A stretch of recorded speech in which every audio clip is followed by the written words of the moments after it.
Tervitused Austriast! Nagu te kõik teate, käisin suvel praktikal Haridus- ja Teadusministeeriumis täiskasvanuhariduse talituses ja täna on teie juures minu praktika juhendaja Mai, kes palus teha mul väikese klipi ja rääkida teile Haridus- ja Teadusministeeriumi töökorraldusest, minu eredaimest mälestusest praktika jooksul ning seadusloomest ka natukene. Alustan siis töökorraldusest. Nagu te juba kuulsite, siis olin mina täiskasvanuhariduse talituses tööl, mis on osa kutse- ja täiskasvanuhariduse osakonnast. Ehk siis tegelikult on pandud täiskasvanuharidus ühte patta kutseharidusega.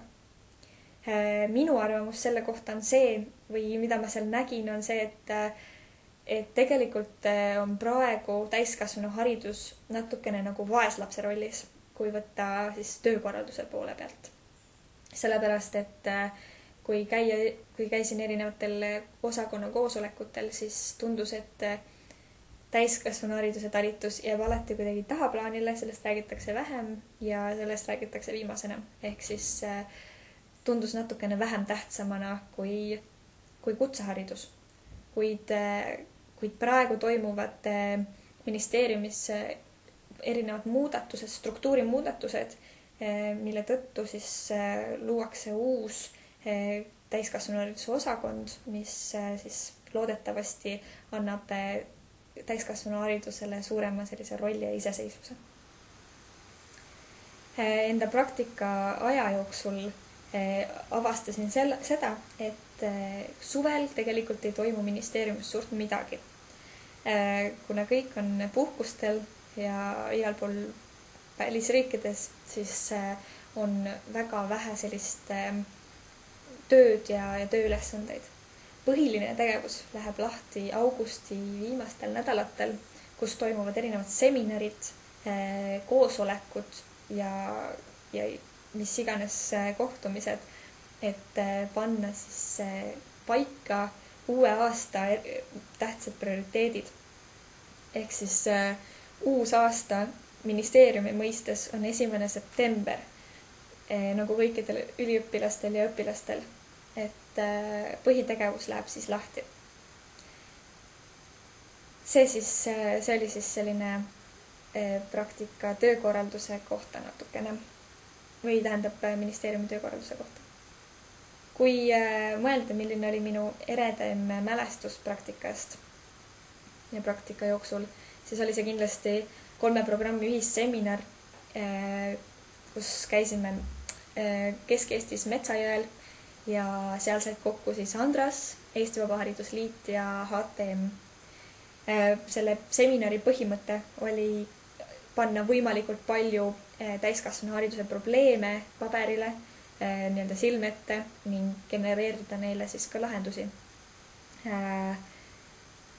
Ma usun, et sellega saime me päris hästi hakkama, aga minu roll sellel seminaril oli paljuski ka see, et pidin ette kandma oma arendusprojekti, mida olin juba teinud vist 5 nädalat. Ehk et see projekt sai toimuma või siis sai paberile ainult seetõttu, et lugesin läbi paljud uuringud täiskasvanuhariduse kohta ning tõin neile sealt erinevad probleemid ning tegin selle kohta analüüsi. Ma usun, et see andis mulle väga hea ülevaate sellest, mis toimub täiskasvanuhariduses Eestis ja millised on põhisüksed probleemid ja pidepunktid, millele tuleks tähelepanu rohkem pöörata. Ja kui natuke rääkida seadusloomest, täiskasvanuhariduse siis ja täiskasvanukoolituse seadusest, siis olen natukene sellest ka juba rääkinud põgusalt varem, aga põhiline on see, või selline üllatusmoment minu jaoks seaduseloomes oli siis see, et seadust ei loo 20-30 pealine suur ümarlaud, vaid ümmarguse laua taga istusime nüüd küll, kuid meid oli 4 tükki. 4 inimest siis mõtles välja parimaid lahendusi täiskasvanuhariduse jaoks. Aga mis teeb selle töö eriliselt keeruliseks, on see, et täiskasvanuharidus on niivõrd lai. See kätkeb endast erinevaid sektoreid, ministeeriume, sihtgruppe, mis iganes see võib olla. Tegelikult ongi täiskasvanu haridus meie kõigi ümber. Aga ja suutes siis panna seda paberi peale, reguleerida seda, see on väga keeruline.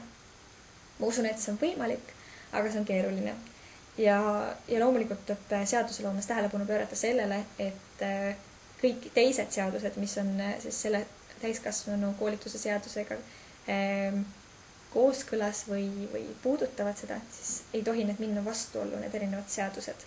Ehk et tegemist on küllaltki keerulise protsessiga ja ma usun, et sellest osavõtmine andis minule väga hea sellise ülevaate, kuidas reaalselt seda tehakse ja millised on need siis põhilised probleemid, millele tähelepanu pöörata ja keda reguleerida ja keda mitte siis täiskasvanu hariduses. Ma usun, et minu väikene klipp on kohe läbi saamas. Need olid minu väiksed lühikesed mõtted praktika aja jooksul toimunust ja ma usun, et praktika on väga hea aeg tõesti õppimiseks ja praktiliste oskuste omandamiseks ja teadmiste omandamiseks. Ma soovin teile tänaseks päevaks ja edaspidiseks kõige paremat. Kindlasti kohtume veel, kui mitte selle aasta sees, siis järgmine aasta kindlasti. Tšüss!